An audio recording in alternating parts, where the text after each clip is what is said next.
అన్ని వేళలైనా మేము సువార్త పనిచేసేవారుగా సువార్త ప్రకటించేవారుగా ఉండడానికి సహాయం చేయమని, మరి ముఖ్యంగా 3,000 కోటాలైనా చక్కగా సహాయం చేయండి.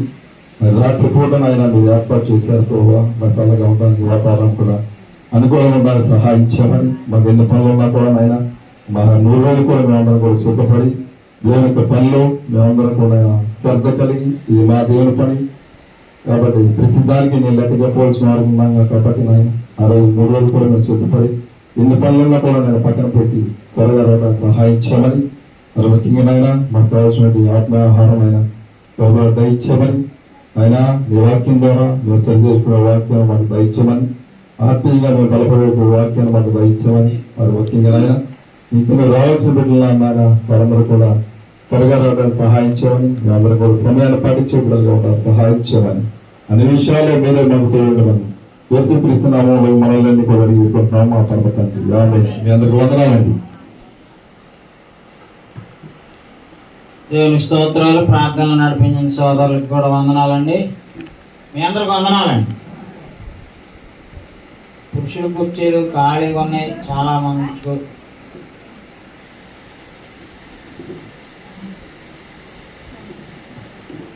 దేవుని స్తోత్రాలు. మీ అందరికి వందనాలు. ఈరోజు మనం చర్చి సంబంధించిన 25 లెసన్స్ ఆన్ ద చర్చ్ అనేటటువంటి పుస్తకంలో 9th lesson the machine of the church.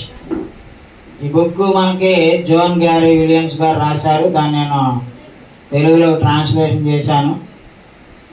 So దానిలో నుంచి 9th lesson the machine of the church, సంఘం యొక్క పని, దాని గురించి ఈరోజు నేర్చుకుందాం. సంఘం యొక్క పని ఏంటండి? అయ్యా, సంఘం యొక్క పని ఏంటి? రావటం, కూర్చోవటం, వెళ్ళటమా? అంతేనా? వారానికి ఒకసారి రావటం, కూర్చోవటం, వెళ్ళటం, అంతేనా పని? మా సంఘం యొక్క పని ఏంటి? మీరు అసలు ఏంది సంఘానికి ఒక పని ఉందా లేదా? కుటుంబానికి పని ఉంటుంది. కుటుంబాలు అందరూ తల్లి వంట చేస్తే తండ్రి ఏమో సంపాదించుకొస్తాడు, పిల్లలు కూడా చిన్నప్పుడు తండ్రి ప్రొవైడ్ చేస్తాడు, పెద్దయ్యాక పిల్లలు సంపాదించుకొస్తారు. ఆ కుటుంబం అభివృద్ధి చెందడానికి వాళ్ళు ఎంతగానో పని చేస్తారు. చేస్తారు చేయరా? భౌతిక కుటుంబంలో అందరం పనిచేస్తాం. మరి దేవుని కుటుంబం అనే సంఘంలో సంఘ సభ్యులుగా మనం ఏం పని చేయాలి? The machine of the church. ఎన్నో లెసన్ అండి ఇది? 9th lesson. 25 లెసన్స్ రాసాం. అది 25 లెసన్స్ ఈ ఎల్లో బుక్ లో ప్రింట్ చేసాం, ట్రాన్స్లేషన్ చేసి. దానిలో 9th లెసన్ ఏంటంటే the machine of the church, సంఘం యొక్క పని. What is the machine of the church? ఏమా సంఘం యొక్క పని ఏంటి? చెప్పండి. సంఘం యొక్క పని ఏంటి? ఎస్, దేవుని స్తోత్రం. మీ అందరూ వందనాలు. ఎందుకంటే సంఘానికి ఎంటర్టైన్మెంట్ చేసే పని ఇవ్వలేదు, లేదా లోక సంబంధంగా ఆస్తికి సంపాదించుకునే పని ఇవ్వలేదు. కానీ సంఘానికి దేవుడిచ్చిన ఒకే ఒక పని సువార్త ప్రకటించడం మాత్రమే. The preaching of the gospel is the only work. మనకి దేవుడిచ్చిన ఒకే ఒక పని ఏంటో తెలుసా? సువార్త పని.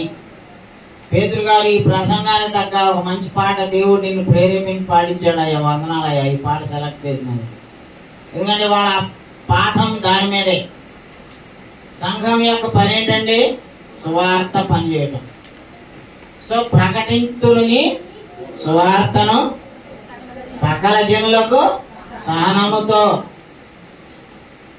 సమయమందు అసమయమందు. ఎస్, పాడిన మనం కానీ, వాక్యం చెప్తాను నేను కానీ, పాడబాడిన పేదరాన్ని కానీ, సమయమందు అసమయమందు సకల జనులకు ఏం చేయాలమ్మా? సువార్త ప్రకటించాలి. Yes, that is the only mission of the church. సువార్త పని అంటే ఏంటి అర్థమో తెలుసా? సువార్త అంటే ఏంటి? సువార్త, మంచిది, గుడ్ న్యూస్, గ్లాడ్ టైడింగ్స్, మంచి వర్తమానాన్ని తెలియజేసే పని. సువార్త అంటే మంచి శుభవార్తని తెలియజేసేది అనమాట. ఇప్పుడు మనం పెళ్ళిళ్ళకి శుభలేఖలని చేసి వాటికి మంచి స్ట్రెంత్ ఒకటి కొట్టి ఇస్తూ ఉంటాం శుభలేఖలని, అది శుభవార్త అని. అలాగే గ్లాడ్ న్యూస్, గుడ్ న్యూస్ అని చెప్తా ఉంటాం. మరి ఈ ప్రపంచంలో ఉన్న అన్ని వార్తల కంటే గొప్ప శుభవార్త ఏంటో తెలుసా?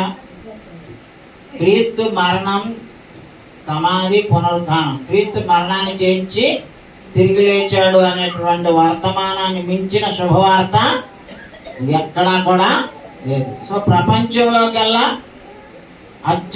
అత్యధికమైనటువంటి, అత్యంత ప్రాముఖ్యమైనటువంటిది ఏంటండి? సువార్త.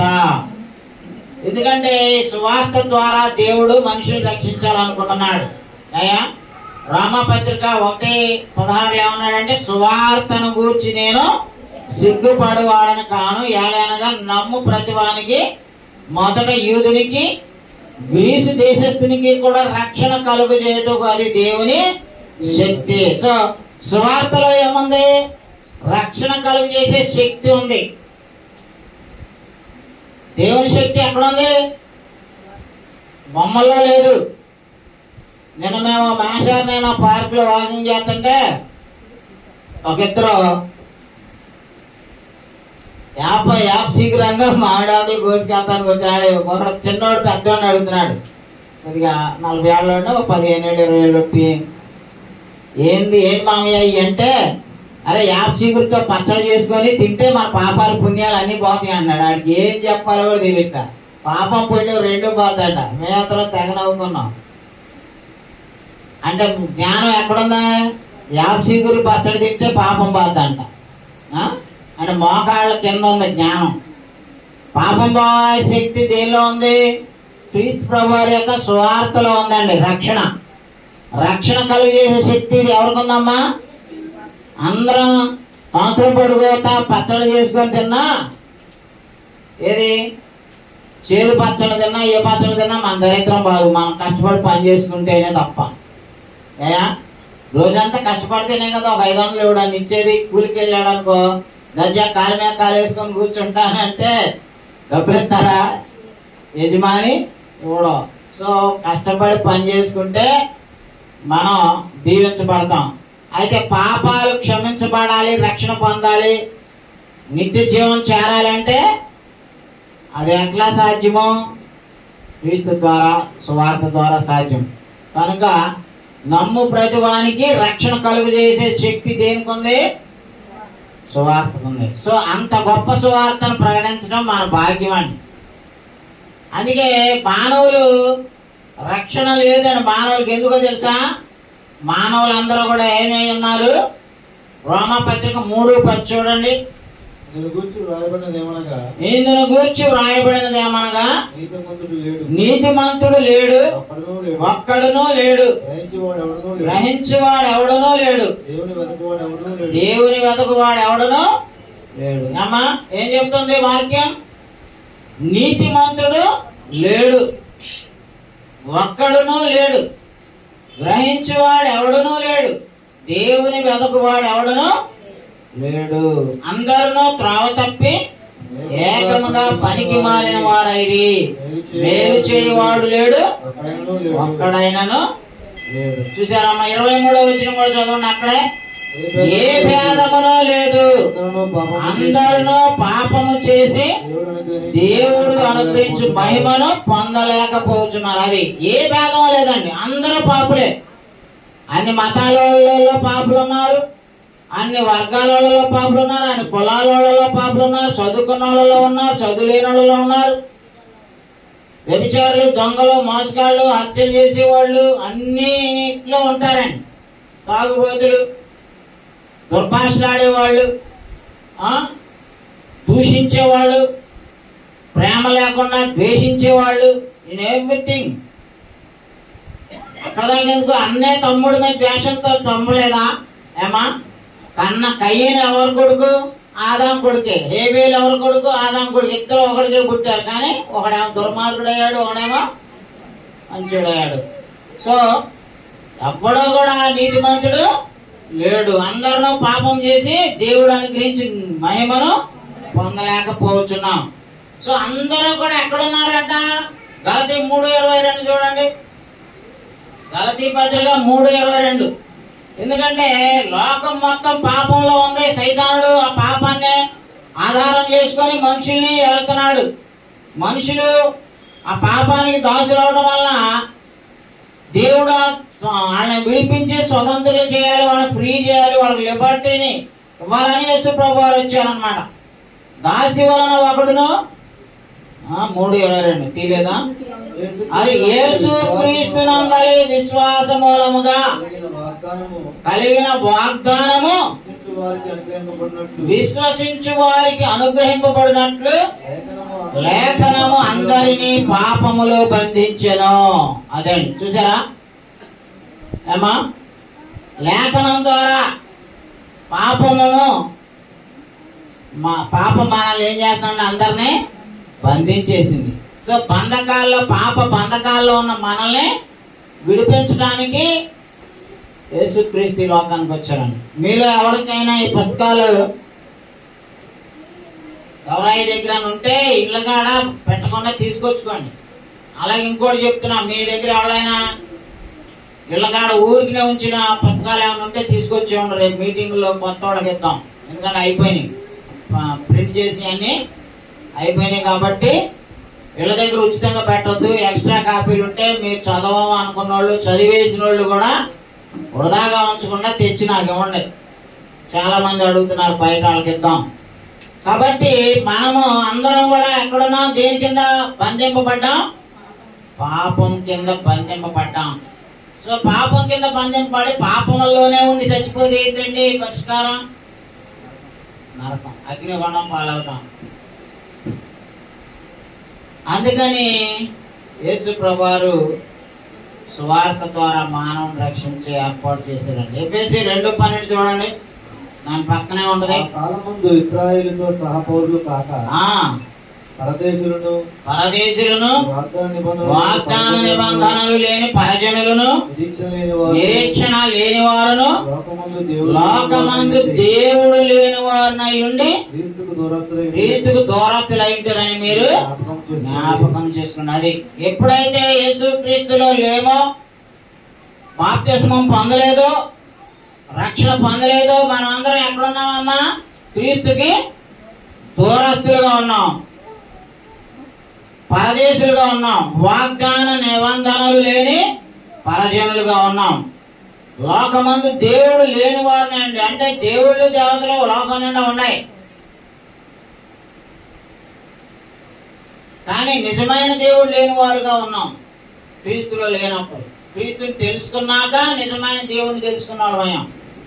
లోకం నిండా దేవుళ్ళు ఉన్నారండి, దేవతలు ఉన్నారండి. But they are not true God. There is only one God, His Creator.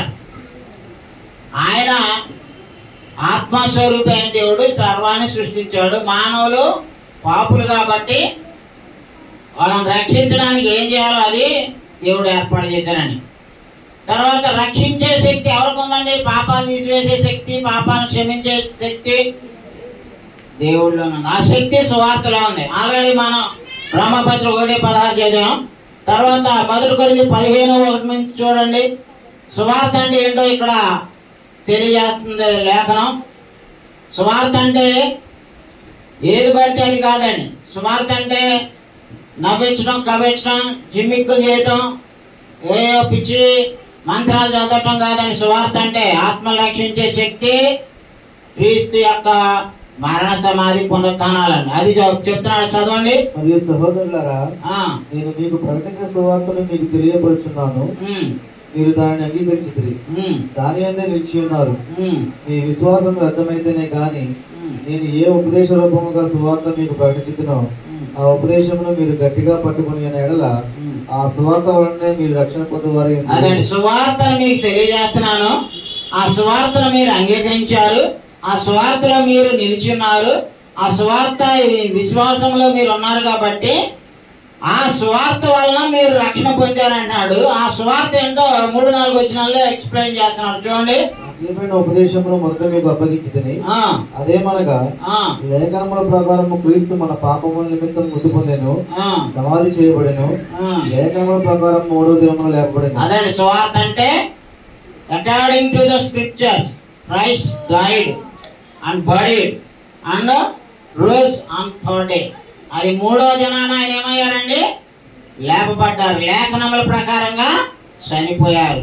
For everything, ప్రతి దానికి లేఖనాలు ఉన్నాయండి. నేను ఇంకో ట్రాన్స్లేషన్ చేస్తున్న క్రైస్ట్ ఇన్ ప్రాఫెసీ అని. దానిలో కోళ్ళన్ని విషయాలను యేసు ప్రభువు వచ్చే ముందు దగ్గర నుంచి చనిపోయి తిరిగి లేచి పరలోకానికి వెళ్ళేదాకా అన్ని ప్రవచనాల ప్రకారంగా, అన్ని లేఖనాల ప్రకారంగానే జరిగినాయండి. Prophecies are fulfilled in Christ. క్రీస్తునందు ప్రవచనాలు నెరవేరబడ్డాయి. ప్రవచనాల ప్రకారంగా ఆ ముందుగా 700 సంవత్సరాల ముందు, అంటే ఏదేం తోటలో ఆదాము అవ్వలు పాపం చేసినప్పుడే దేవుడు సువార్త ప్రకటించాడండి. చూద్దాం అది ఎక్కడో. మొదటి సువార్త దేవుడు ఎక్కడ ప్రకటించాడో తెలుసా? ఆదికాండం 3వ అధ్యాయము 15వ వచనంలో ప్రకటించాడండి. చూడండి, సాతానుతో చెప్తున్నాడు, నువ్వు నా బిడ్డల్ని మోసం చేయించి వాళ్ళతో పాపం చేయించావు, కానీ నీ పాపం చేపించే శక్తి, పాపం వల్ల వచ్చే జీతమైన మరణాన్ని జయించే శక్తి గల ఒక ఆయన వస్తున్నాడు, ఆయన నిన్ను నాశనం చేస్తాడని సాతానుతో చెప్తున్నాడు. చూడండి 3:15. మరియు నీకును స్త్రీకిని, అదిగోండి, మరియు నీకును స్త్రీకిని, నీ సంతానమునకును ఆమె సంతానమునకును, నీ సంతానమునకును ఆమె సంతానమునకును వైరము కలుగజేసేదను, వైరము కలుగజేసేదను, అది నిన్ను తల మీద కొట్టును, ఆయన నిన్ను తల మీద కొట్టును, నీవు దాని మెడ మీద కొట్టుదు అని చెప్పాను. అది యేసు ప్రభువుని వీడు చంపేశాడు కదా శిలువ మరణం ద్వారా. కానీ సాతానుడి యొక్క తలనే చెగుదొక్కాడు యేసు ప్రభువు తిరిగి మరణాన్ని జయించి తిరిగి లేగటం ద్వారా. సో ఈ సువార్త మొట్టమొదట ప్రకటించింది ఎవరంటే? యేసు ప్రభువారు. కాబట్టి సువార్త చేత ప్రజలు పుడతారండి. 1 కొరింథీ 4:15 చూడండి. ఈ సువార్తని ఆదికాండంలో 3వ అధ్యాయంలో దేవుడు ప్రకటించాడు. ఆ సువార్తను నమ్మిన మనము దాని ప్రకారంగా ముందుకు సాగా బద్దులమైనామండి. 1 కొరింథీ 4:15 తీసారా? చదవండి దయచేసి. మీకు ఉపదేశకులు క్రీస్తునందు మీకు ఉపదేశకులు 10,000 మంది ఉన్నను, 10,000 మంది ఉన్నను, తల్లిదండ్రులు అనేకులు లేరు, తల్లిదండ్రులు అనేకులు లేరు. భక్తులు అనేకులు లేరు. ఉమ్. క్రీస్తు యేసునందు సువార్త ద్వారా అది తండ్రులు ఎంతమంది లేరు? ఎవరూ లేరు. సువార్త ద్వారా కన్నవాడే మన ఆత్మీయ తండ్రి అని. అందుకే అన్నాడు, సువార్త ద్వారా క్రీస్తు యేసునందు సువార్త ద్వారా నేను మిమ్మల్ని కంటిని కనుక. నన్ను పోలి నడుచుకుని వారే. అది మనం ఎలా పుడతాం, ఎలా పుట్టామండి? మీరందరూ ఎక్కడెక్కడో ఉన్నోళ్ళు, ఎక్కడెక్కడో ఏదో మతంలో, ఏదో ఒక భక్తిలో, ఏదో ఒక విధానంలో జీవించిన వాళ్ళు. మరి మనందరం సువార్త నమ్మి మారు మనసు పొంది బాప్తిసం పొందేట ద్వారా దేవునికి పుట్టాం. ఇప్పుడు మన పుట్టుకకి కారణం ఏంటండి? ఏమా? సువార్త. సువార్త ద్వారా మనం ఏం చేస్తున్నాం? దేవునికి పుడతాం, దేవుని పిల్లలం ఇప్పుడు మనం. కాబట్టి ఈ సువార్త అనేటువంటిది వాక్యము అక్షయమైన బీజమని 1 పేతురు 1:23 ఉంది. చూడండి, 1 పేతురు 1:23. మీరు క్షయబీజము నుండి కాక శాశ్వతమగు జీవము గల దేవుని మూలముగా అక్షయ బీజము నుండి పుట్టింపబడిన వారు అన్నాడండి. అయ్యా, మన పుట్టుకకి కారణమైన బీజం ఏంటి? నరబీజం కాదు. నరబీజం అయితే పుట్టించినోడు చస్తాడు, పుట్టినోడు చచ్చిపోతాడు. అన్నా కదా? నేను చచ్చిపోతానండి, నాకు పుట్టినోళ్ళు చచ్చిపోతారు, మీరు చచ్చిపోతారు, మీకు పుట్టినోళ్ళు కూడా చచ్చిపోతారు. ఏంటంటే it is only human seed. నరబీజం వల్ల పుట్టినోళ్ళు చచ్చిపోతారు, కానీ అక్షయ బీజం ఉంది. ఏమో అక్షయ బీజం అంటే ఏంటి? అక్షయ బీజం అంటే ఏంటి? దేవుని యొక్క వాక్యం, సర్వ శరీరులు గడ్డిని పోలిన వారు. 24లో చెప్తున్నాడు, సర్వ శరీరులు గడ్డిని పోలిన వారు, వారి అందమంతయు గడ్డి పువ్వు వలె ఉన్నది. గడ్డి ఎండును దాని పువ్వులు రాలును, అయితే ప్రభువు వాక్యము ఎల్లప్పుడూ నిలుచును. మీకు ప్రకటింపబడిన సువార్త ఈ వాక్యమే అంటున్నాడండి. దేవుని స్తోత్రం. సర్వ శరీరులు గడ్డిని పోలిన వాళ్ళం, వారి అందమంతయు గడ్డి పువ్వు వలె ఉన్నది. గడ్డి ఎండును దాని పువ్వును రాలును, అయితే ప్రభు వాక్యం ఎల్లప్పుడూ నిలుచును. మీకు ప్రకటింపబడిన సువార్త ఈ వాక్యమే. చూసారండి, మనుషులు అందరం చచ్చిపోతామండి, ఎవరికీ శాశ్వతం లేదు. మనందరం గడ్డి పువ్వు లాంటి వాళ్ళం, బుడగ లాంటి వాళ్ళం. అయ్యా, ఎన్నేళ్ళు బతికినా, ఎన్నేళ్ళు నీవు జీవించినా గాని ఏ పొన్నది సావుంది ఈ లోకంలో, తీర్పు ఉంది పరలోకంలో. సో ఎంత వరకు జీవిస్తాం, ఎన్నేళ్ళు బతుకుతాం, దేర్ ఇస్ నో గ్యారంటీ. మన లైఫ్ కి గ్యారంటీ లేదు. మనం గడ్డి పువ్వులు అంటాం, గడ్డి లాంటి వాళ్ళం. అందుకే అన్నాడు, గడ్డి ఎండును దాని పువ్వును రాలును, అయితే ప్రభు వాక్యము ఎల్లప్పుడూ నిలుచున్నది. మనందరం పోయినా దేవుని వాక్యానికి చావు లేదు. It stands for ever. Ever lasting word of God. సువార్త అనేటువంటిది, దేవుని వాక్యం అనేటువంటిది ఇండిస్ట్రక్టిబుల్ వర్డ్.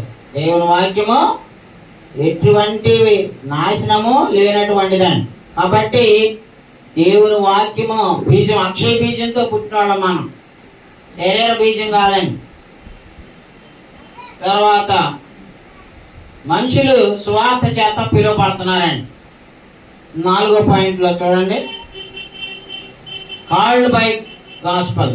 2వ దశలోనికాయలు 2:14.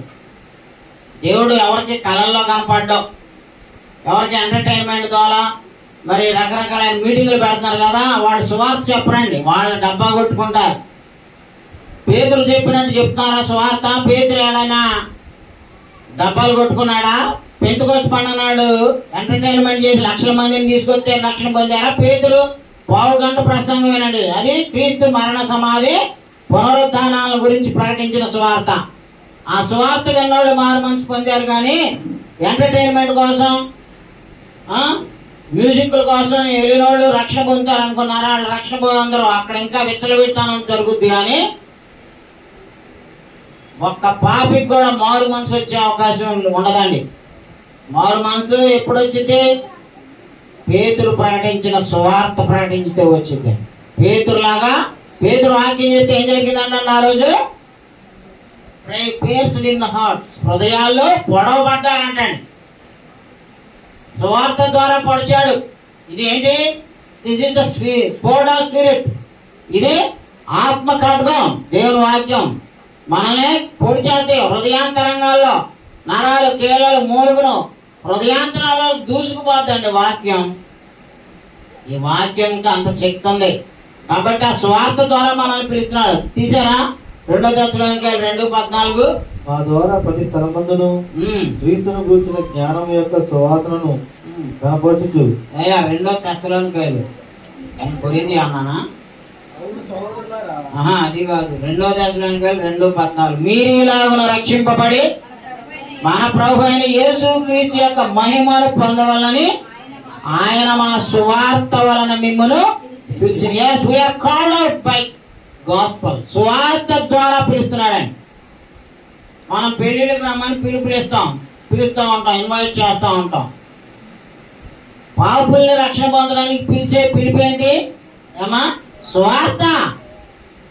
సువార్త ద్వారా పిలుస్తున్నాడు. ఇప్పుడు మనం సువార్త కూడా ఎందుకు పెడుతున్నాం? మనకి తినదారంగా డబ్బులు ఎక్కువ ఉండి కాదండి. It's our responsibility. మనం ఆత్మీయంగా వాక్యంలో క్షమాభివృద్ధి పొందటమే కాదు, ఇతరులకు కూడా సువార్తని ప్రకటించడం మన బాధ్యత. దాని కొరకు అపోస్తులు ప్రాణాలు పెట్టారు. మొదటి శతాబ్ద క్రైస్తవులు తమకున్నదంతా స్థిరాస్తులను అమ్మేసి అపోస్తుల పాదాల దగ్గర పెట్టి మీరు వెళ్ళి ప్రపంచానికి సువార్త ప్రకటించండి. ఆ 12 అపోస్తులు ప్రపంచం అంతటా వెళ్ళి సువార్త ప్రకటించారని 12 పౌలు గారితో కలిపి 13. కాబట్టి ఈ సువార్త ద్వారా మనల్ని పిలుస్తున్నాడండి, ఇంకెట్లాగో పిలవడండి. అబద్ధ బాధకులు చెప్తుంటారు, అబద్ధ సంఘాల్లో ఉన్నవాళ్ళు చెప్తుంటారు, దేవుడు నాకు అది చూపించాడు, తెల్లారగడ వచ్చి మరి మా పిలిచాడు, ఏంటి ఏసయ్యా అన్నాను, నన్ను కాఫీ ఇవ్వమన్నాడు, కాఫీ పెట్టి ఇచ్చే తాయిగాడు వెళ్ళాడని చెప్తారండి. ఎంత డ్రామాలో వామ్ము. ఇక సంఘంలో అందరూ ఇయే పనులు చేస్తారండి, ఇయే మాట చెప్తారండి. ఇది ఉండదు, ఇది చెప్పుకోవాలి, ఇందులో ఉన్నది చెప్పుకోవాలి. ఇది రక్షణకి కారకం, దేవుని వాక్యం అక్షయమైన బీజం, ఇది చెప్పాలి. సో నిన్ను నన్ను పిలిచే దేవుడు ఎలా పిలుస్తున్నాడండి? సువార్త ద్వారా పిలుస్తున్నాడండి. మరి చదవండి, ఆయన మీరేలాగున రక్షింపబడి మన ప్రభువైన యేసు క్రీస్తు యొక్క మహిమను పొందవాలని ఆయన మా సువార్త వలన మిమ్మల్ని పిలిచాను. Through the gospel he is calling us from the darkness into the marvelous light of his dear son.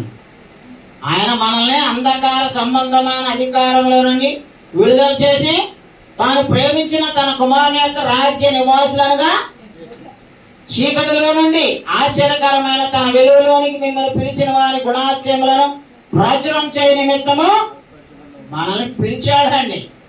We are called by the gospel, not by visions, not by entertainments.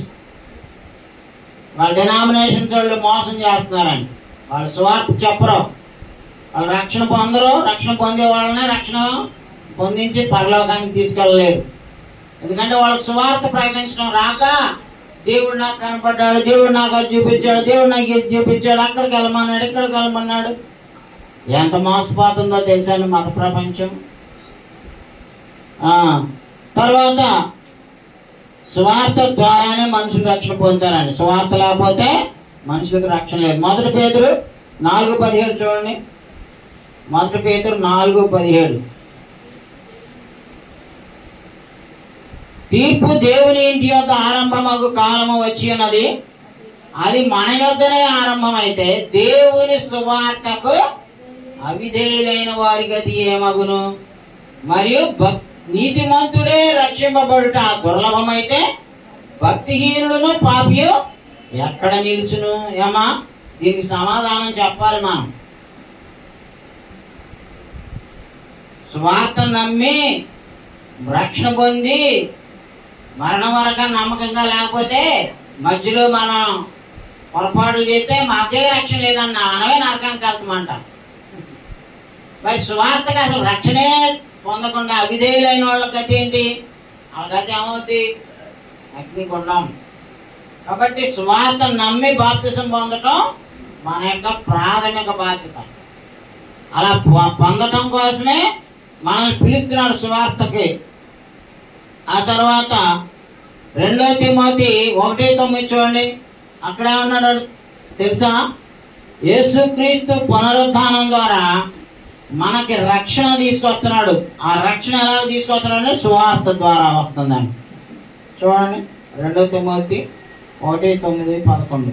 మన క్రియలను బట్టి కాక తన స్వర్గీయ సంకల్పం బట్టి అనాది కాలంలోనే క్రీస్తు యేసును మనకు అనుగ్రహించబడినది, క్రీస్తు యేసును మన రక్షకుని ప్రత్యక్షత వలన బయలుపరచబడినది అయినా తన కృపను బట్టి మనల్ని రక్షించి పరిశుద్ధమైన పిలుపుతో ఆయన మనల్ని పిలిచాను. అది ఆయన ఏం చేశాడండి? మనల్ని సువార్త ద్వారా పిలిచి మనల్ని రక్షించి పరిశుద్ధమైన పిలుపు ద్వారా దేవుని బిడ్డలుగా చేశాడు. ఆ క్రీస్తు యేసు మరణమును నిరర్థకము చేసి జీవమును అక్షయతను సువార్త వలన వెలుగులోని తెచ్చాడండి. చూసారండి?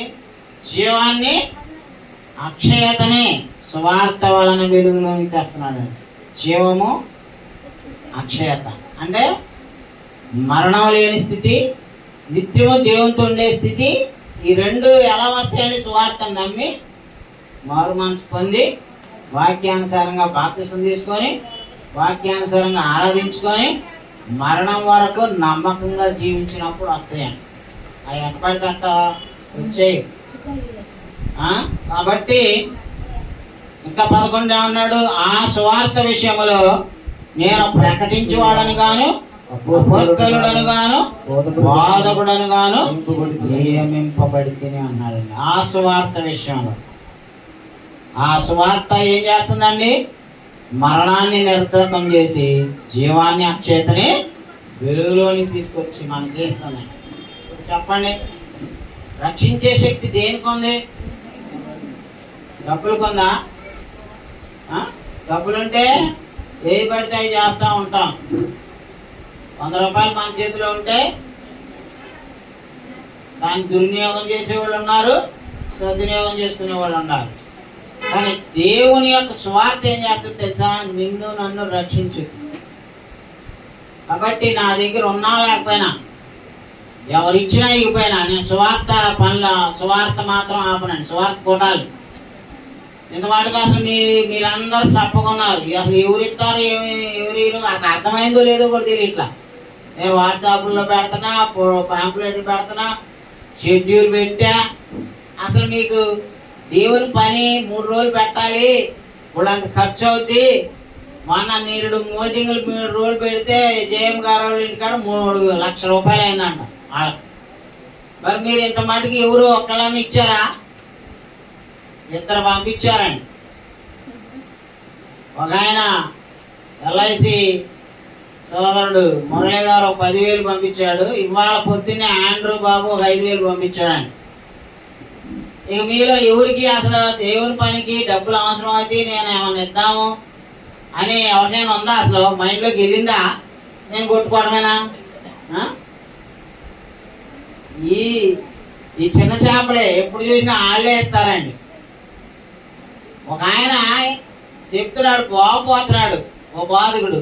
వాళ్ళ సంఘంలో 20,000 30,000 నెలకు సీటీలు కట్టేవాళ్ళు ఉన్నారంటండి. చందా ఎంత వేస్తారో తెలుసా? మహానుభావులు గొప్పోళ్ళు 20 రూపాయలు వేస్తారండి. ఇక ఆ చందాలతో ఏ సువార్త చేస్తాడండి?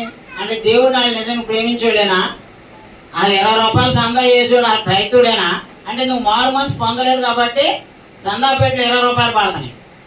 నువ్వు దేవుడిని ప్రేమించేవాడు అయితే అన్నిటికంటే ముందు దేవుడికి ఇస్తావు.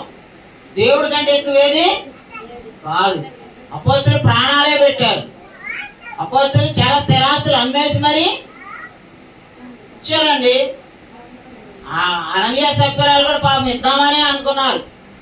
కానీ పాపం డబ్బులు చూడంగానే వాళ్ళకి సగం దాచుకుందాం, మరి ముసలోడమయ్యాక మనకి కూడా ఇస్తాడు, మళ్ళీ ఆళ్ళని అడుక్కోవడం ఎందుకు అయ్యా అని పాపం సగం ఇచ్చి సగం ఇవ్వడంలో వాళ్ళు తెచ్చిపోయారు. కాబట్టి స్వార్థ అంటే ఇట్స్ ఎ రెస్పాన్సిబిలిటీ. అర్థమవుతుందా? స్వార్థ ఊరికినే జరిగిద్దా? చాలా. దేవుడు ప్రాణాలే పెట్టాడు. యేసు ప్రవర్తన రక్తాన్నే చిందించారు. ఆఫ్టర్ నువ్వు ఇచ్చే డబ్బులు ఎంత? 1 కోటి రూపాయలు ఇచ్చినా ఒక లెక్క. వెళ్ళిపోయి తిరుపతిలో కోట్లు ఇస్తున్నారంట. ఒక ఆయన 1000 కోట్లు ఇచ్చాడంట. రోజుకి 4 కోట్లు 5 కోట్లు వస్తున్నాయి. వాళ్ళు ఏమైనా సువార్త ప్రకటిస్తారా? వాళ్ళు నమ్ముకుని దేవుడు అని చచ్చిపోయి తిరిగిలేచాడా? వాళ్ళ రక్తం ఏమైనా పరిశుద్ధమైందా? ఎవరికైనా రక్షణ ఉందా? యేసు ప్రభు రక్షణ ఇచ్చే దేవుడు రక్షణ కొరకు ప్రాణం పెట్టాడు. మరి ఆ సువార్త ప్రకటించినా నువ్వేం చేస్తున్నావు, నేనేం చేస్తున్నా? నువ్వు డబ్బులు దాచుకుంటానికా, చీటీలు వేసుకుంటానికా, లేకపోతే ఇంకేమైనా దుర్వినియోగం ఎంతమంది చేస్తున్నా? వాళ్ళు పొద్దున్న అయితే తాగుబోతులు బాటిల్స్. పార్కులో తిరుగుతుంటే కూడా బాటిల్స్ కనపడుతున్నాయండి. ఏంటంటే పార్కులోకి మందు కొట్టేళ్ళు కూడా వస్తున్నారా అంటున్నా మాస్టర్. అన్ని రకాల వాళ్ళు వస్తారు ఇక్కడికి అంటాడు ఆయన. ఇవాళ మందు బాటిల్స్కి సంపాదన మొత్తం ఆడు పొద్దు నుంచి పొద్దు కింద పాపం చేస్తాడండి కష్టపడి. ఆ 1000 రూపాయలు తీసుకెళ్ళి ఆ కోడి పందాలకి, ఆ మందుకి, దుర్వ్యసనాలకి తగలబెట్టేవాళ్ళు ఎంతమంది లేరండి? మరి దేవునికి ఇద్దా? సంద 20 రూపాయలు వేస్తావు నువ్వు. చిచ్చి, నువ్వు అసలు 20 రూపాయలు అయితే నువ్వు క్రైస్తుడు కాదు. ఏ మాకు అసలు నువ్వేమైనా ఊడు కొట్టడం. ఊరికి అట్ట వచ్చి అటు వచ్చి చేయి పెట్టేళ్ళు వేసానా అని అనుకుంటాడు దేవుడు కూడా. దేవుడిని ప్రేమించడం అంటే 20 రూపాయల విలువ కాదండి. పరిశుద్ధ రక్తం, సువార్థికుడు సువార్త పని చేయాలి. ఇదిగో సువార్త ప్రకటించడం చంపుతాం అంటున్నారండి. మొన్న ఆయన చంపేశారు, ప్రవీణ్ పగడాల్. ఆయన సావును కూడా ఎలాకోవడం చేస్తున్నారు మూర్ఖులు, మత పిచ్చోళ్ళు. పగడాలు పగిలిందని డ్యాన్స్ చేస్తున్నాం. ఒక విగ్రహాలు ఎర్రగా కాషాయం డ్రెస్ వేసుకొని 23 పొట్లు పెట్టుకొని డ్యాన్స్ చేస్తా పాటలు పాడుతుంది. ఎరా నీ యేసు ప్రభువు నేను కాపాడలేదేరా, నువ్వు సత్తంటే నేను చంపుతుంటే అని ఎగురుతుంది. కొంతమంది మేమే చంపాం, ఎవడేం చేస్తాడు చేసుకుంటారు అన్నాడు. మరి వీళ్ళు ఏం చేస్తున్నారు? గవర్నమెంట్ ఏం చేస్తుంది? అమ్మ నేను నన్ను చంపానంటే ఏం చేయాలి? తీసుకెళ్ళి జైల్లో పెట్టి నన్ను కూడా ఉరిదీయాలి. ఆ జైట్లో ఈ సన్నాసులు వీళ్ళకు కూడా అంత సరదాగా ఉందాం. కానీ దేవుడు వదిలిపెడతాడా? యేసు ప్రభుని హత్య చేశారు. ఆయన మానవ రక్షణ కోసం అనంతరాన్ని ప్రాణం పెట్టినా but there is conspiracy, they are murderers. వాళ్ళని దేవుడు వదిలిపెట్టాడా? 70వ సంవత్సరం క్రీస్తు శకంలో టైటస్ అనే రోమా సైన్యాధ్యక్షుడు మొత్తం ముట్టడేసి వాళ్ళ రక్తం వాళ్ళు తాగేటట్టుగా, వాళ్ళ పిల్లల్ని వాళ్ళు తినేటట్టుగా చేసి వాళ్ళందరినీ చంపేశాడండి. వాళ్ళందరూ ఎవరైతే ఆయన రక్తం మా మీద మా పిల్లల మీద ఉండాలన్నారో వాళ్ళందరికీ శాపం. దేవుడు రక్తపాతం. ఎవరైతే నిర్దోషిని పుట్టుకునేనికి చంపే వాళ్ళని దేవుడు వదిలిపెడతాడు అనుకున్నారా? సో ప్రభు కోసం ప్రభువుని ప్రేమించేవాళ్ళు ప్రాణాలు పెడతారన్నారని. ప్రాణం పెడతంటే నువ్వు నేనేం చేస్తున్నాం? వచ్చి కూర్చొని నిద్రపోయి వెళ్తున్నాం. మనదే డ్రామా భక్తి అండి. త్యాగంతో కూడిన దేవుడిని ప్రేమించే భక్తి కాదు. దేవుడు మొదటి స్థానం ఇవ్వాలి. దేవుడికే, దేవుడి తర్వాత ఏదైనా. భూమి మీద మీకొక ధనాన్ని కూర్చుకోవద్దు, పరలోకమందు మీకోసం ధనం కూర్చుకోమన్నాడు. ఒక ధనవంతుడు అన్ని నింపుకున్నాడంట. ఏమన్నాడు? నా ప్రాణమా తినుము త్రాగుము సుఖించుము. మరి ఆడు తిన్నాడా, తాగాడా, సుఖించాడా? ఆ రాత్రి ఏం చేశాడు? ఈ రాత్రే దేవుడు నీ ప్రాణం అడిగితే సంపాదన ఎవరు అనుభవిస్తారండి? అంతే. మానవుడు దేవుడిని ప్రేమించట్లా, సువార్త ప్రకటించట్లా, మనం కూడా ప్రకటించట్లా. అందుకే కుర్చీలు ఖాళీగా ఉన్నాయి. క్యాంపస్ అంతా నిండు ఉండేది, నిండు కొండలాగా. కింద నుంచి బొక్కలు పెట్టారు సైతాన్ గాళ్ళు, ముఠాలు. 3 ముఠాలు పెట్టి చీల్చుకెళ్ళారు. అయినా కానీ మీరందరూ దేవుని దేవాల నిలబెట్టాడు. దేవునికి స్తోత్రం. కాబట్టి ఈ రోజున సువార్త ప్రకటించే బాధ్యత మన మీద ఉందా లేదా? ఉందా లేదమ్మా? ఉంది. అందుకే మనం సువార్త కోసం ఇప్పుడు కూడా ఎడబాయకుండా చేయాలి. సువార్త ప్రకటించకపోతే శ్రమ అంటున్నాడండి పౌలు గారు. 1 కొరింథీ 9:16 చూడండి. అక్కడ ఏమంటున్నాడు పౌలు గారు? నేను సువార్త ప్రకటించుచున్నాను, నాకు అతిశయ కారణము లేదు. సువార్తను ప్రకటింపవలసిన భారము నా మీద మోపబడి ఉన్నది.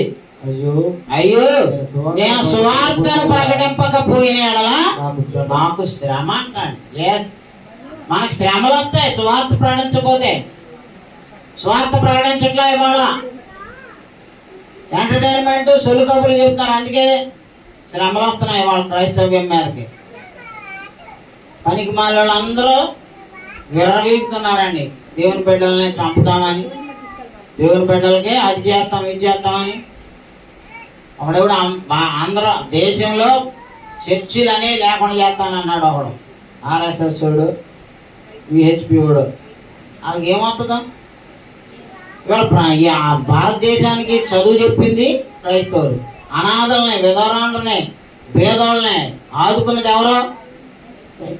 ఏవుడైనా అన్యుడు పక్కనోడికి ఒక పూట అన్నం పెట్టినోడు ఉన్నాడా? పెట్టరండి. క్రైస్తవులు ఏ త్యాగం చేస్తారండి. చంపుకోండి, చంపుకున్నా ఏం పర్లా. ఒకడు ఆయన భార్య అంటుందండి జెస్సికా, ఎంత మంచి మాట చెప్పిందో తెలుసా? శవాన్ని, భర్త శవం అక్కడ ఉంటే బాక్స్ లో, నా భర్తను చంపిన వాళ్ళని నేను క్షమిస్తున్నాను. నన్ను దేవుడు క్రైస్తవులను ఏం చేయమన్నాడు? క్షమించమన్నాడు, కానీ పగ తీర్చుకోమనలేదు. దేవుడికి వదిలేస్తున్నాను. ఒక్క ప్రవీణ్ పగడాలని నా భర్తను చంపితే 1,00,000 మంది ప్రవీణులు పుడతారు, దేవుడు పుట్టించగలడు అన్నాడు. ఆమె చెప్పండి. సువార్త అంటే అది. గ్రాహం స్టెయిన్స్ ని ఒరిస్సాలో మత పిచ్చికాళ్ళు ఏం చేశారు? ఆయన అనాథలకి శరణాలయాలు కట్టించి హాస్పిటల్లో వైద్యం చేస్తున్నాడండి డాక్టర్ గారు. ఆయన పిల్లలు నిద్రపోతుంటే వైద్యం చేసి వచ్చి మన పిచ్చోళ్ళు ఏం చేశారమ్మా, నిద్రపోతుంటే తగలబెట్టేశారు. వాళ్ళల్లో ఇప్పుడు మన ప్రెసిడెంట్ అమ్మగారు కూడా ఉందంట ఆ గ్రూపులో. ఇప్పుడు మన లేని వాళ్ళు అంత గొప్పవాళ్ళు క్రైస్తవులను చంపడం. ఆయన పరలోకంలో ఉంటాడు హాయిగా, చచ్చిపోయిన వాడికి ఏం లేదు, చంపిన వాళ్ళకే పాపకం అంతా. వాళ్ళు సుఖసుఖాన్ని బతుకుతారా? దేవుడు ఊరుకుంటాడా? పౌలుని పట్టుకోలేదమ్మా దేవుడు. ఏమన్నాడు? సంఘాన్ని హింసిస్తుంటే పౌలుతో ఏమన్నాడు యేసుప్రభు వారు? సౌలా సౌలా నన్ను ఎందుకు హింసిస్తున్నావు? పౌలు గారు అంటాడు, ఏంటి నేనా, నువ్వెవరో నన్ను అన్నాడు. నువ్వు హింసిస్తున్నా యేసుని. సో మనల్ని కొట్టే ప్రతి దెబ్బ సంఘాన్ని క్రైస్తవుల్ని హింసించే వాళ్ళు నాశనం అయిపోతారు. వాళ్ళకి నరకమే. దేవుడు ఊరుకోడు ఆయన బిడ్డల్ని కొడతంటే, హింసిస్తుంటే, చంపుతుంటే. సో ప్రియమైనటువంటి సహోదరి సహోదరులారా, క్రీస్తు సువార్తను ప్రకటించే సంఘం, సంస్థ సంఘం అండి. సంఘం దేని కొరకు రక్షించాడు దేవుడు? వచ్చి నిద్రపోయడానికి కాదండి. సంఘము సత్యానికి ఆధారము, స్తంభము. 1 తిమోతి 3:15 చూడండి. 1 తిమోతి 3:15. 1 తిమోతి 3:15 అండి. అయినను నేను ఆలస్యం చేసిన ఎడల దేవుని మందిరములో, అందుకని దేవుని మందిరములో అనగా జీవము గల దేవుని సంఘములో జనులు ఎలాగూ ప్రవర్తించవలనో అది నీకు తెలియవలనని ఈ సంగతులను నీకు వాయిస్తున్నాను. ఆ సంఘము సత్యమునకు స్తంభమును, అది church is the pillar of the truth. సంఘానికి ఆధారము, స్తంభము ఏంటండి? Pillar and support. సంఘం, సంఘం ద్వారా సువార్త ప్రకటించబడాలనేది దేవుని యొక్క ప్రణాళిక. మరి మొదటి శతాబ్ద క్రైస్తవులు ఏం చేశారో చూడండి. అపోస్తుల కార్యాలు 8:4. అపోస్తుల కార్యాలు 8:4. వాళ్ళకి హింస వచ్చిందండి. మళ్ళాగా సుఖంగా లేరు. మళ్ళాగా వచ్చి కూర్చొని హాయిగా ఏసీ రూములు కట్టుకొని ఫ్యాన్ల కింద కూర్చొని వెళ్ళలేదండి. వాళ్ళు సుఖసుఖాన్ని బతకలేదండి ప్రభు నమ్ముకున్న బిడ్డలు మొదటి శతాబ్దంలో. అయినా కానీ వాళ్ళు ఏం చేశారు చూడండి. కాబట్టి చెదరిపోయిన వారు సువార్త వాక్యమును ప్రకటించు సంచారం చేయరు. అంతకు ముందు 1వ వచనం చూడండి. ఆ సంఘానికి, ఆ బిడ్డలకి ఏం జరిగిందో తెలుసా? అదిగోండి, ఆ కాలమందు యెరూషలేములోని సంఘమునకు గొప్ప హింస కలిగినందున అపోస్తలులు తప్ప అందరూ యూదయ సమరయ దేశములందు చెదరిపోయి. అదిగోండి, సంఘానికి ఏం కలిగిందంటమ్మా? పెద్ద బిల్డింగ్లు కట్టుకున్నారా? గొప్ప హింస కలిగింది. హింసింపబడ్డారు. పౌలు గారు చెప్తాడు 2 తిమోతి 3:12, క్రీస్తు యేసునందు సద్భక్తితో బ్రతకను ఉద్దేశించి వారందరూ హింస పొందుతారు. నిజమైన సువార్త, నిజమైన సత్యం బోధించే వాళ్ళకి హింస వస్తుంది. అబద్ధాలు చెప్పుకుంటా జనాలు మోహం చేసేవాళ్ళు ఉంటారు, చూసాడా? వాళ్ళని ఎవడు ఏం చేయలేడు. వాళ్ళ దగ్గర ముఖ్యమంత్రులు, ప్రధానమంత్రులు కూడా వెళ్ళి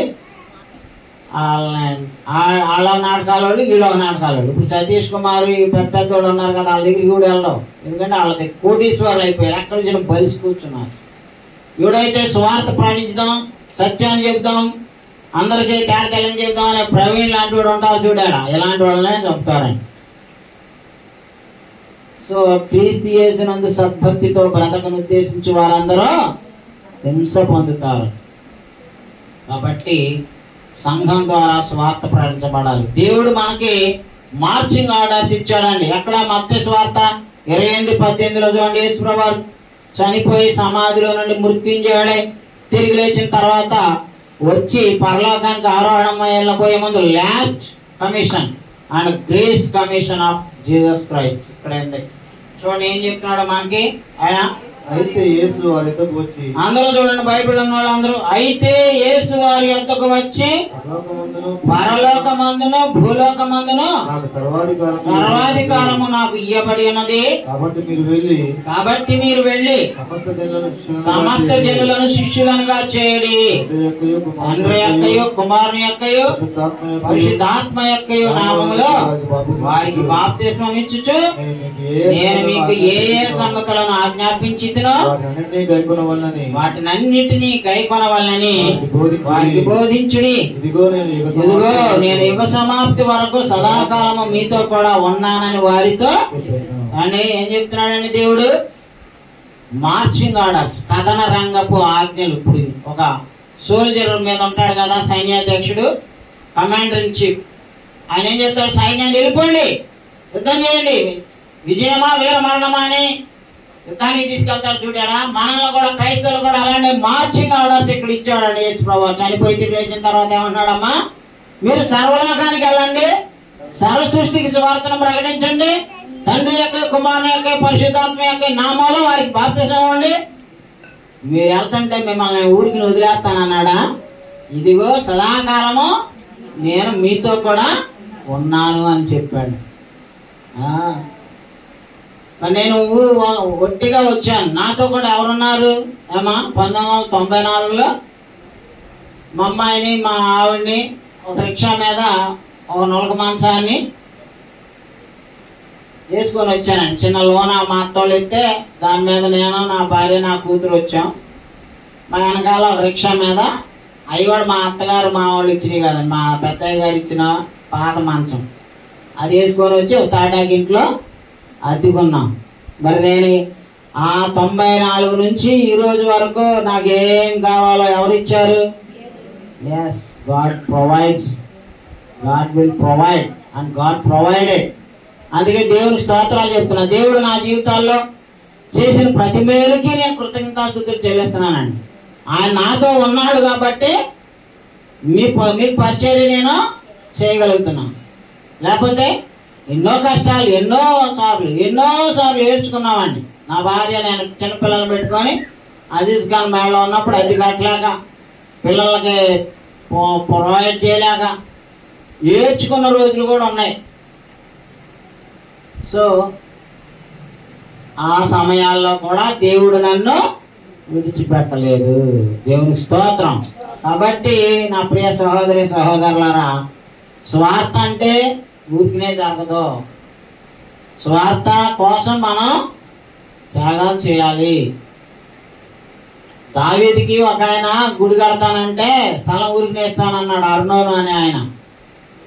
ఊరికినే ఇచ్చింది నేనెందుకు తీసుకుంటాను, దానికి బంగారం తూసిచ్చి ఆ స్థలం కొని, ఆ స్థలంలో ఇప్పుడు యెరూషలేము కొండ మీద ఆనాడు సొలొమోను కట్టిన దేవాలయానికి కొన్న స్థలము తండ్రి కొన్నదే.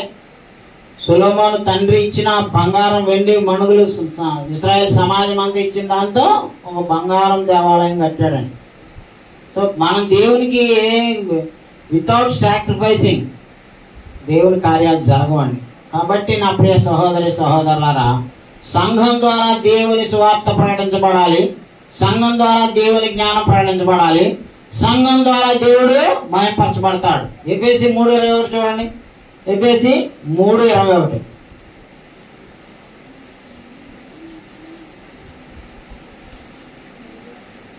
మనలో కార్యసాధకమైన మన శక్తి చొప్పున మనం అడుగు వాటన్నిటికంటేను ఊహించు వాటన్నిటికంటేను అత్యధికంగా చేయ శక్తి గల దేవునికి క్రీస్తు యేసు మూలముగా సంఘములు తరతరములు సదాకాలము మహిమ కలుగును గాక.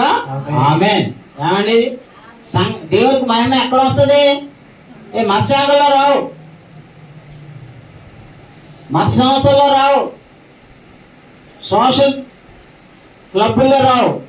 దేవునికి మహిమ సంఘంలో, క్రీస్తు సంఘంలో తరతరాలకి వస్తుందండి మహిమ. అది మనుషుల సంఘాలు అయితే వాళ్ళకి వీళ్ళకి మహిమ. వాళ్ళే అక్కడ దేవుడు. బైబిల్ మిషన్ ఉన్నాడు, అక్కడ దేవదాసు దేవుడు. ఆర్సీఎం ఉంది, అక్కడ వాళ్ళకి పోపు దేవుడు. సిఎస్ఐ వాళ్ళకి బిషప్ దేవుడు. సెవెంత్డే ఉంటుంది, వాళ్ళకి అదొక సంస్థ, ఎల్ఎన్జీ వైట్ వాళ్ళకి. So all the denominations have their own heads. They are men. But church of Christ has only living God son. దేవుని యొక్క కుమారుడైన క్రీస్తు మన సంఘానికి శిరస్సు. కాబట్టి మనం మన ద్వారా క్రీస్తు సంఘం ద్వారా మహిమ వస్తాను. God will be glorified by the church through the church in Christ. క్రీస్తు నందున్న క్రీస్తు సంఘం ద్వారా దేవునికి మహిమ వస్తాను. కానీ ఇక్కడ మత్స్యాగల ద్వారా దేవునికి మహిమ వస్తాను బైబిల్లో లేదండి. చదవండి మళ్ళీ కావాలంటే. ఇది నేను రాయలేదు కదా, 2000 సంవత్సరాల నాడు రాయబడింది పరిశుద్ధాత్మ ద్వారా. మనలో కార్యసాధకమైన తన శక్తి చొప్పున మనము అడుగు వాటన్నిటికంటేను ఊహించు వాటన్నిటికంటేను అత్యధికముగా చేయ శక్తి గల దేవునికి క్రీస్తు యేసు మూలముగా సంఘములో తరతరములు సదాకాలము మహిమ కలుగును గాక. అది సువార్త ప్రకటించేది సంఘమే, దేవుని మహిమ తెచ్చేది సంఘమే. సువార్తకే సత్యానికి స్తంభము ఆధారం కూడా సంఘమే. సంఘం సువార్త పని చేయాలి అనేది దేవుడిచ్చిన పని అండి మనకి. అంత్యకాయలో ఉన్న సంఘం సువార్తకు పంపించిందండి అపోస్తులను. చూడండి, అపోస్తుల కార్యం 13:1 చూడండి. వాళ్ళని ప్రత్యేకపరిచి దేవుడు సువార్తకి వెళ్ళండి అయ్యా అని మిషనరీస్ గా పంపించాడండి దేవుడు.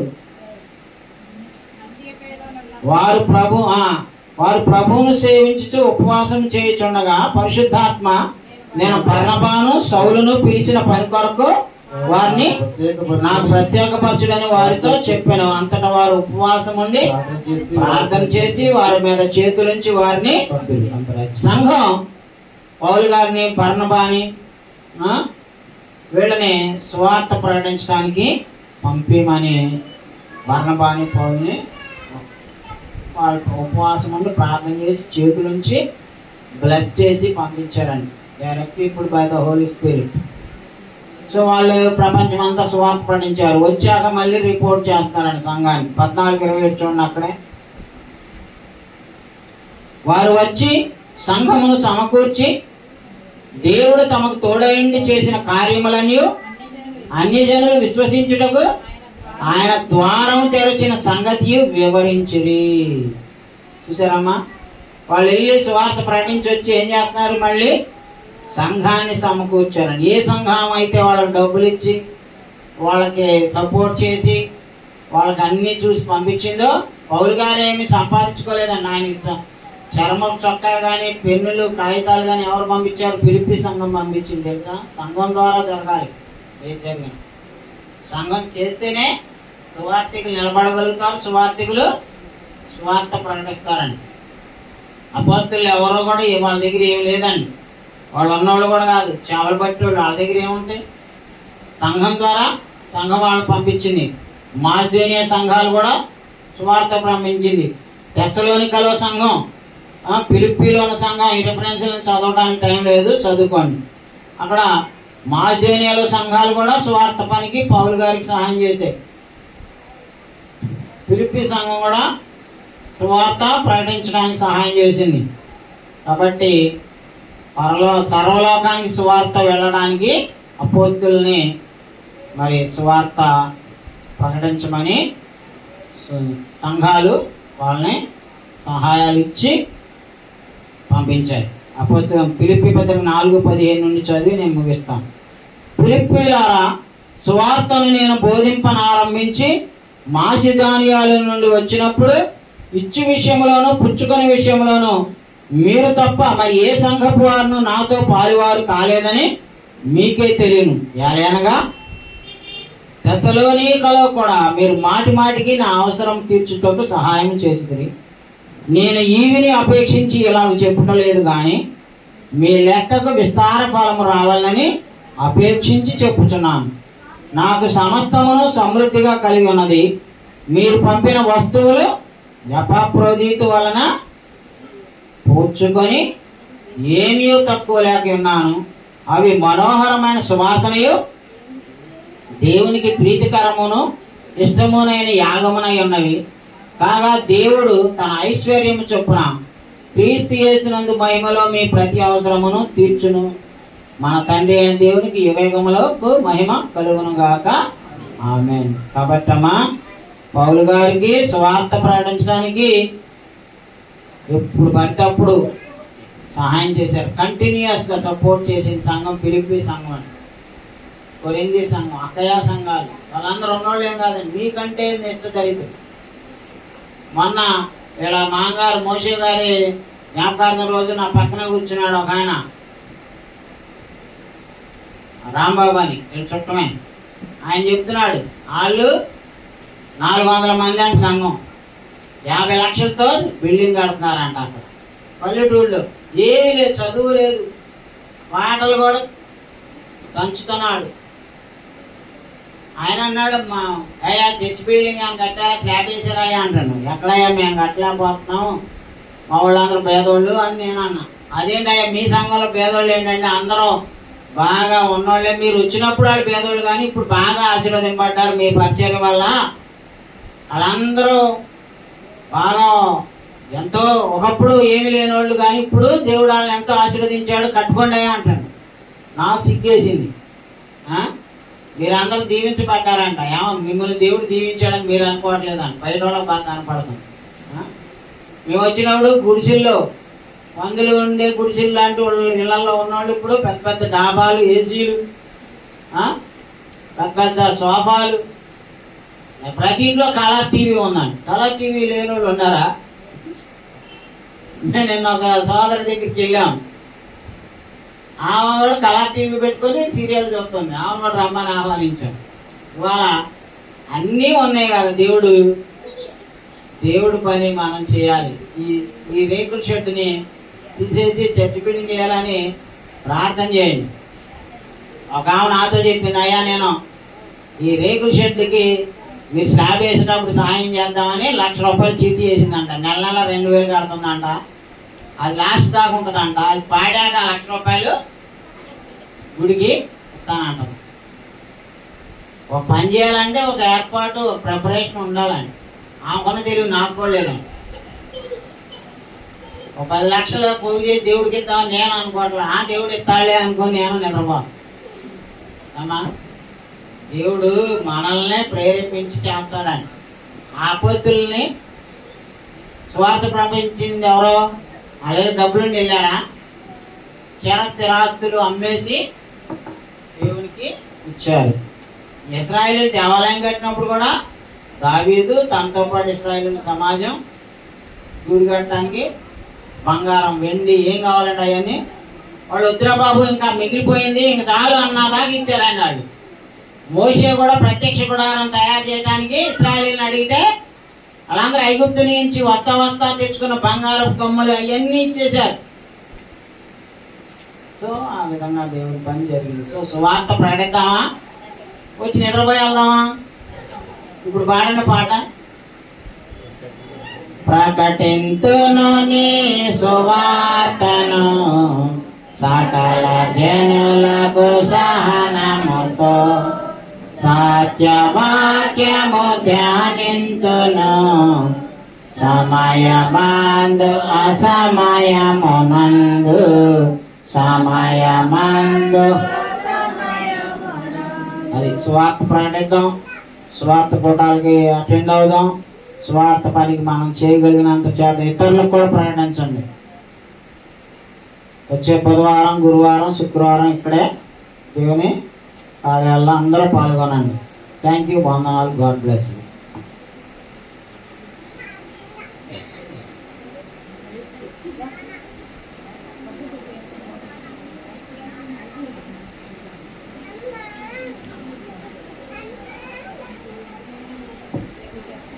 పరిశుద్ధులందరికీ ప్రభు వాక్యాన్ని, ప్రభు సువార్తను సంఘాన్ని బోధించినందుకు సహోదరులకు వందనాలు చేస్తున్నాను. ఆరాధన అతి ప్రాముఖ్యమైన ఘట్టం, మనం అందరం కూడా ప్రభువులో పాల్గొనబడతాం. దీన్ని మర్యాదగా క్రమంగా ఆచరించవలసిందిగా కోరుతున్నాను. అపోజిట్ పౌలు కొరింథీ రాసిన మొదటి పత్రిక 11వ అధ్యాయము 23 నుంచి 22 చదువుతాను. నేను మీకు అప్పగించిన దాన్ని ప్రభువులో పొందింది.